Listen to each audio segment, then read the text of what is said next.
तो इस वीडियो में हम फेडरलिज्म चैप्टर के 3 मार्क्स वाले क्वेश्चन करने वाले हैं पीवाईक्यूज के, जैसे जो बहुत रिपीट भी हुए हैं और एक्सपेक्टेड भी हैं। क्योंकि देखो ये 3 मार्क्स वाले क्वेश्चन है और 5 मार्क्स वाले क्वेश्चन आएंगे जो अगली वीडियोज़ में। तो आपका चैप्टर ये छोटा सा ही है और इसमें इससे अलावा और कोई क्वेश्चन बनने वाला कुछ है भी नहीं। ठीक है, तो स्टार्ट करते हैं। सबसे पहला क्वेश्चन है, why is the central government of India not compelled states to adopt Hindi as their official language? तो why is the central government जो है इंडिया की, वो हिंदी को ऑफिशियल लैंग्वेज क्यों नहीं मान रही है? ठीक है, हिंदी को ऑफिशियल लैंग्वेज क्यों नहीं मान रही है? तो देखो, India is a multilingual country. Multilingual country का मतलब ये है कि ऐसी कंट्री जिसमें बहुत सारी लैंग्वेजेस बोली जाती हैं उसे हम मल्टीलिंगुअल कंट्री बोलते हैं। तो इंडिया एक ऐसी कंट्री है, ठीक है, according to census of 1991 recorded more than 1500 district language कि 1991 के हिसाब से जब हमने रिकॉर्ड किया था तो हमारे इंडिया में सिर्फ इंडिया की बात हो रही है, 1500 लैंग्वेजेस हैं। 1500 लैंग्वेजेस जो पीपल ने अपनी मदर टंग के हिसाब से मेंशन किया कि ये ही हमारी मदर टंग है। मदर टंग मतलब ना माँ बोली। Hindi is mother tongue of only 40% of a people in India. But India के अंदर हिंदी सिर्फ 40% पीपल के लिए है। ठीक है, और there are 21 languages recognised by the constitution. और हिंदी के अलावा देखें तो 21 लैंग्वेजेस हैं जो कॉन्स्टिट्यूशन में रिकॉग्नाइज की गई हैं। इस चीज़ पे हमने पूरी डिस्कशन की थी ना MCQ में, अगर देखी हो तो video. In states of southern India there has been violent opposition to Hindi. तो साउदर्न इंडिया की बात करें तो हिंदी में तो बहुत वायलेंट क्या कर रखे हैं उन्होंने, ओपोजिशन कर रखी है कि हिंदी एज ऑफिशियल लैंग्वेज नहीं रखनी। तो देखो कितने सारे पॉइंट यहाँ पर बन चुके हैं हमारे, कि देखो बहुत सारे बंदे की 1500 लैंग्वेजेस हैं मदर टंग, और हिंदी सिर्फ 40% पीपल जो है इंडिया के वही हिंदी बोलते हैं, और 21 लैंग्वेजेस को कॉन्स्टिट्यूशन ने रिकॉग्नाइज कर लिया है। तो इसीलिए ये देख बात देखो, यहाँ पर 1991 की बात हो रही है। तो यहाँ पे नीचे कंक्लूजन नहीं लिखा है, तो अब यहाँ पे कंक्लूजन निकलते हैं, that is why the central government does not consider India as an official language. ठीक है, नेक्स्ट देखिए, contrast a federal system of government with the unitary setup with examples. तो ठीक है, बहुत सारे बच्चों के प्री बोर्ड में क्वेश्चन आया है, इसीलिए मैं क्वेश्चन लेकर आई हूँ कि फेडरल सिस्टम ऑफ गवर्नमेंट और यूनिटरी फॉर्म ऑफ गवर्नमेंट, इसके अंदर डिफरेंस क्या है? तो देखो, federalism has at least 2 levels of government. Federalism के पास कम से कम की बात हो रही है, फेडरलिज्म का कम से कम 2 लेवल ऑफ गवर्नमेंट तो हैं ही हैं। ठीक है, but the central government is responsible for subject of national importance. But जो हमारी सेंट्रल गवर्नमेंट है वो एक सब्जेक्ट है, सारी नेशनल इम्पोर्टेंस हमारी सेंट्रल गवर्नमेंट के पास जाती है। The state government looks after the daily administration of the states, कि बट जो स्टेट गवर्नमेंट है हमारी, वो डेली चीज़ों को देखती है जो स्टेट के अंदर हो रही है। ठीक है। Next, in unitary system there is only 1 level of government. Unitary system में सिर्फ 1 लेवल ऑफ गवर्नमेंट है। And if any sub units are there, अगर उसकी कुछ सब यूनिट्स भी होगी तो फिर भी वो सब ऑर्डिनेट ही रहेगी सेंट्रल गवर्नमेंट के पास, क्योंकि यूनिटरी फॉर्म ऑफ गवर्नमेंट में मतलब हम एक चीज़ लिख सकते हैं यूनिटरी फॉर्म ऑफ गवर्नमेंट के अंदर, कि in unitary form of government there is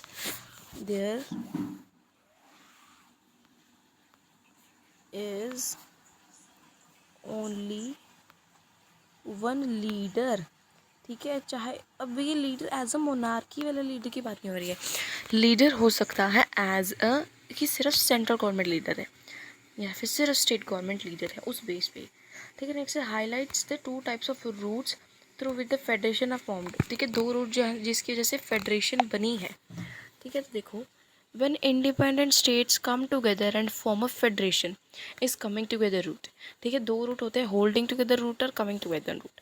तो देखो ये कितना ट्रिकी करके ये पूछा गया है। ठीक है, इसे नॉर्मल पूछ सकते थे ना, difference between this and this, but it's a tricky level. इसीलिए तो सबसे पहली बात तो ऐसे जहाँ पे जो इंडिपेंडेंट स्टेट्स जो हैं वो जुड़ जाते हैं, ठीक है, और फिर फेडरेशन बनाते हैं, उसे हम कमिंग टुगेदर, ठीक है, कमिंग टुगेदर से बताया, कमिंग आना और टुगेदर हो जाना, ठीक है। एग्जांपल जैसे कि यूएसए है, स्विट्जरलैंड है, ऑस्ट्रेलिया है। और when a country decides to divert या डिवाइड इट्स अथॉरिटी या डिवाइड इट्स पावर, तो उसे उसे हम बोलते हैं, ओ सॉरी सॉरी, तो उसे हम बोलते हैं,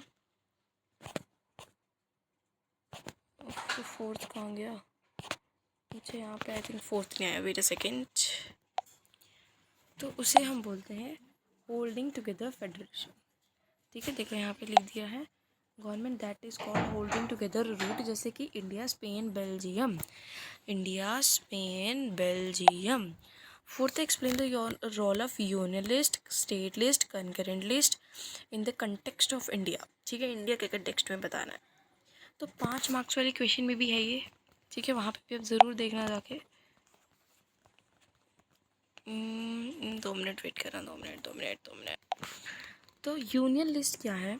union list includes those subject which are national interest, ऐसे सब्जेक्ट जिसमें नेशनल इंटरेस्ट है, and on which uniform policy is needed in the whole country, की होल कंट्री में जब यूनिफॉर्म पॉलिसी चाहिए, इसके लिए हम यूनियन लिस्ट बोलते हैं। और the union government make laws on this subject, और इन सब्जेक्ट पे ये यूनियन लॉज जो हैं वो यूनियन गवर्नमेंट बनाती है। ऐसे ही स्टेट लिस्ट में स्टेट लॉज जो हैं वो स्टेट गवर्नमेंट बनाती है, ठीक है। जैसे कि डिफेंस हो गया, फॉरेन अफेयर्स हो गए और बैंकिंग हो गई, ठीक है। State list include subject of state and local importance, ठीक है। स्टेट लिस्ट के अंदर हम स्टेट और लोकल जो गवर्नमेंट है वो सब इनका लॉज बनाएगी, जैसे कि पुलिस हो गया, ट्रेड हो गया, एग्रीकल्चर हो गया, एजुकेशन हो गया, एजुकेशन तो नीचे आएगा। कंकरेंट लिस्ट में ट्रेड आ जाएगा यहाँ पे, ठीक है। कंकरेंट लिस्ट में सब्जेक्ट जो है वो कॉमन इंटरेस्ट पे होते हैं। कॉमन इंटरेस्ट मतलब यूनियन गवर्नमेंट के भी होंगे बट स्टेट गवर्नमेंट के भी होंगे, जैसे एजुकेशन, फॉरेस्ट, ठीक है। नेक्स्ट है what are the significance of panchayat raj, तो ये हम पिछले वाले में कर लेते हैं जाके। 2 मिनट वेट करना वाला।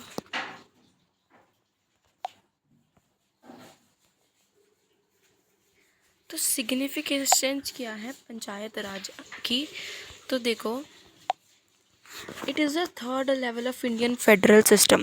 जैसे हमने फर्स्ट लेवल को सेंट्रल गवर्नमेंट बोला, सेकेंड लेवल को स्टेट गवर्नमेंट बोला, तो हम कह सकते हैं कि पंचायत हमारा थर्ड लेवल में है।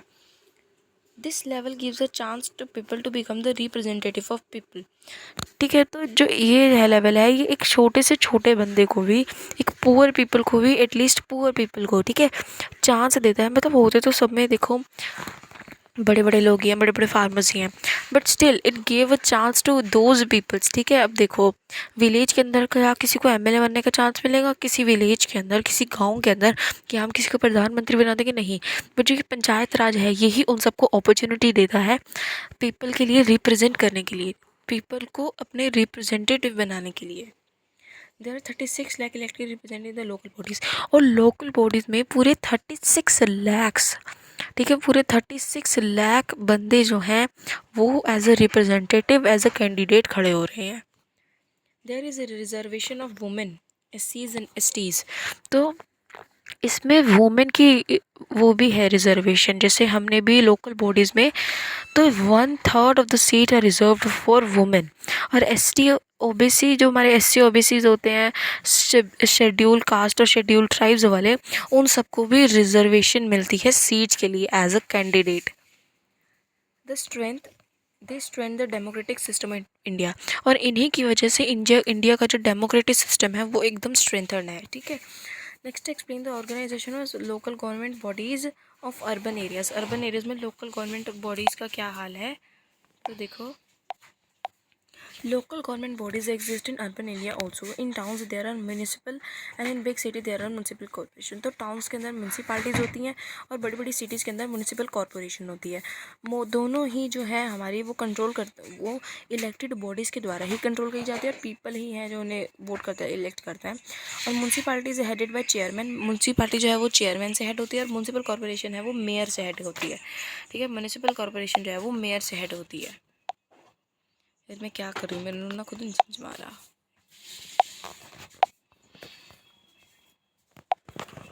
Differentiate between federal government and unitary government, ठीक है, बहुत इंपॉर्टेंट, अभी हम करके आए हैं, फिर देख लेते हैं। तो unitary system power is centred with the central authority, ठीक है। यूनिटरी सिस्टम पावर जो है is central with the central only, and in federal system power is allotted to state and level government. कि देखो मैंने पहले भी समझाया, एक लीडर होता है इसके अंदर, और वो लीडर एक मोनार्की वाला लीडर नहीं कि एक किंग बन गया उस देश का, नहीं, मतलब एक पूरी गवर्नमेंट उस जगह पे लीड करेगी। जैसे यूनिटरी गवर्नमेंट में ये कह रहे हैं कि सिर्फ सेंट्रल गवर्नमेंट ही है, बट हमारे फेडरल गवर्नमेंट जो है उसके अंदर central government plus state government, local government सब अच्छी तरह से पार्ट लेते हैं। फेडरल सिस्टम के अंदर power is allocated separately, power जो है वो सेपरेटली सेंट्रल और स्टेट लोकल में डिवाइड होती है।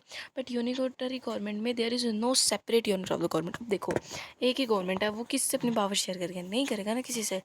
इन federal system the focus is on the national and state issues. Federal के सिस्टम के अंदर फोकस जो है वो नेशनल और स्टेट इशूज़ पे होता है, बट वहीं यूनिटरी गवर्नमेंट के the focus is complexity on gaining power.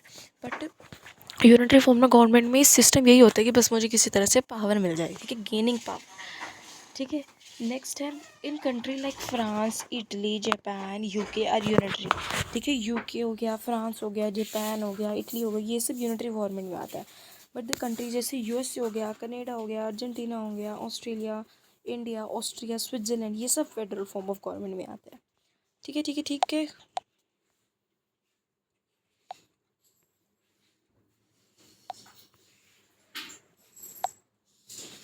How federalism leads to reservation of seats for different caste group के लिए भी फेडरेशन कैसे सीट्स रिजर्व कराता है। तो federalism means sharing power among the central and non central authorities, ठीक है। Federalism का मतलब ये है कि जब हम पावर को है शेयर करते हैं, ठीक है, इट सीज to give representation of all constituent union, हर कॉन्स्टिट्यूंट यूनिट को भी अंदर पावर शेयर होती है।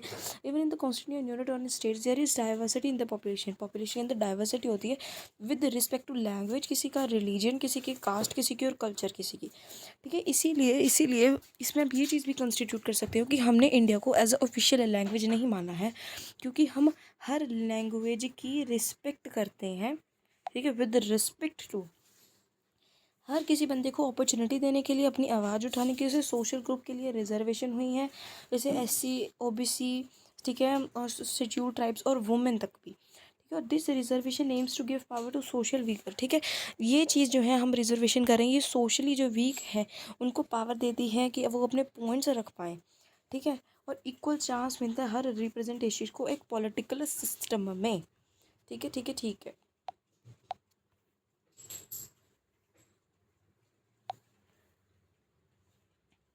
नाइन्थ है हमारे पास, what was the mandate is regard to decentralization. तो डिसेंट्रलाइजेशन एक क्वेश्चन बहुत इंपॉर्टेंट है, ठीक है, ये प्री बोर्ड में आया था मेरे,